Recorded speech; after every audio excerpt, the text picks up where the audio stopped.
more video diaries. Okay, not a problem.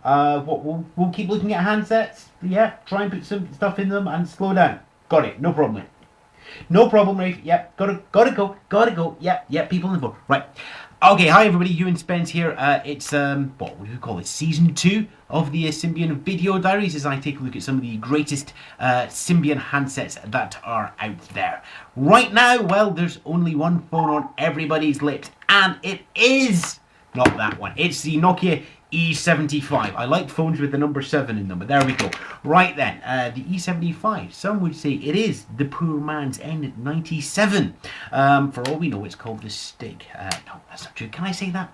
Who cares? Anyway, this is a very stylish device. It's just come out now in retail from Nokia. It's been in the hands of quite a few people, including myself, for the last 3 or 4 weeks, just to have a good go at it. And here to talk about it now.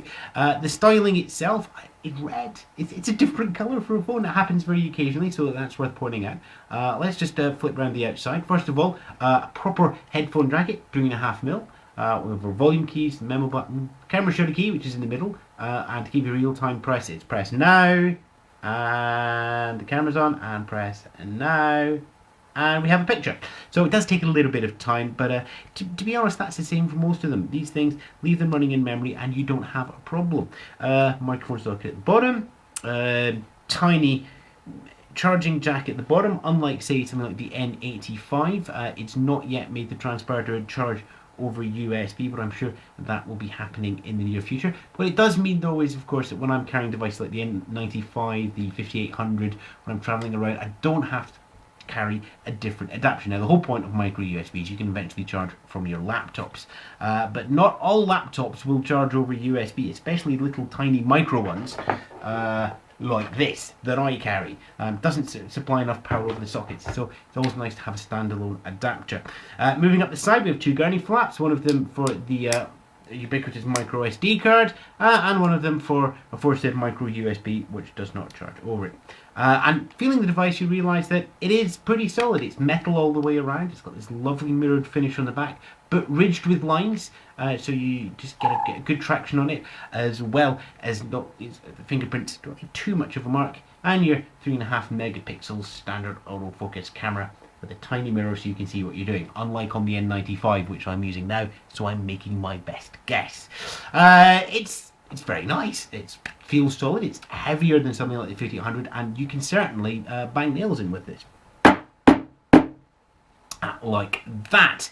All of these extra buttons on the face, though, that's quite interesting. If you look around the cursor key, you'll see that you've got 8 buttons. Your call, hang up, your 2 soft keys, home, back, delete, mail, and calendar, all clustered around there. This is very much an E-series thing. The N-series key is just nice and open with just that single media bar. Compare that, say, to the N85 and its main face buttons, and you see that more buttons, more physical actions, as opposed to here, which is just trying to be cool. I have to say that I much prefer this approach. I like having lots of physical buttons. It's one reason that I think the PSP is a better gaming machine than the iPhone, but we digress for the moment.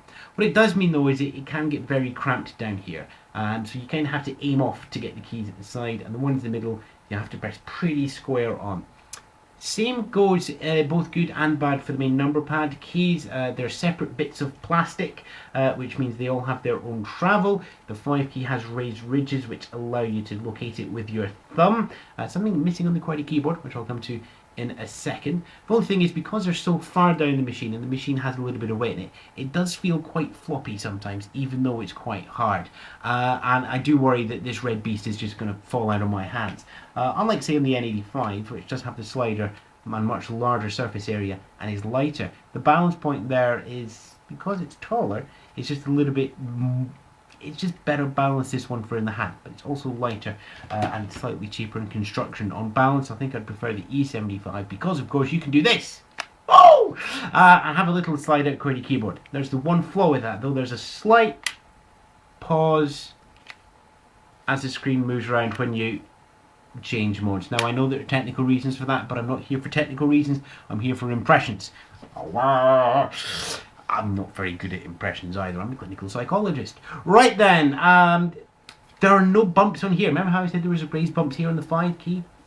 Much as you have a wonderful keyboard here that's incredibly well suited for your thumbs and moving over like that. You don't have any raised bits on the F or the J key, which you would normally have on a laptop or a desktop keyboard, just to give you a little bit of extra haptic feedback of where you are. I know you have the silver bar down the middle, but to be honest, that's not what my thumbs expect. My thumbs expect to be able to sit on the home keys for your thumbs open, which is F and J, and to have a little, you're there, you're safe, it's okay. You don't have that on this keyboard.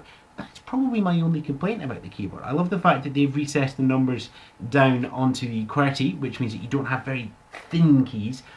They're spaced out quite nicely, and you can switch number look all of the time. And of course, you've still got access to these numbers up here if you can work it with a weird layout of you going 1, 2, 3, 4, 5, 6, unlike any other calculator on the planet. That can't be helped though.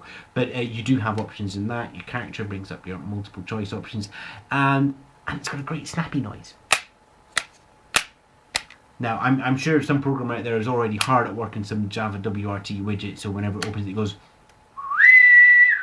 like on Star Trek, but I just whistle and very few people notice. The E75, I just like the styling on it. It's a good solid device. It is a little bit heavier. It is a little bit larger than what we're used to seeing in devices now, but as I said earlier, there's a huge difference when you compare that to something like the old 7650. Massive changes in power and functionality, screen resolution, inputs, and so on. It's very stylish. It's suitably understated for business and enterprise, yet it looks normal, then it looks like a smartphone, then it looks normal again. And I just love the fact that you can bring this out in a bar, nobody's going to give it a second glance, yet you know how much power you have in your hand. It's a lot. Running Series 60, version 3, feature back 2, build 27, sub build 19, paragraph 4, or whatever nomenclature Nokia have asked me to use this week. I'll just ignore it. It's a Series 60 phone. No, S6, S60. Right. Okay, gods have spoken. And the other thing I like it is because it's red and silver. So many geek stuff is black and silver, black and silver, black and silver, black and tiny hint of silver, black and silver, black and silver, black and silver. Nope, that's beer map. It's red and silver. Well, one colour at a time, eh? It's a good phone and build. What's it like in software? Well, you're going to have to find out in the next video diary. For now, this is Season 2, Episode 1, the E75 in Ewan Spence. Goodbye for now. Look forward to reading your comments. See you in the next video diary. Ta-ra.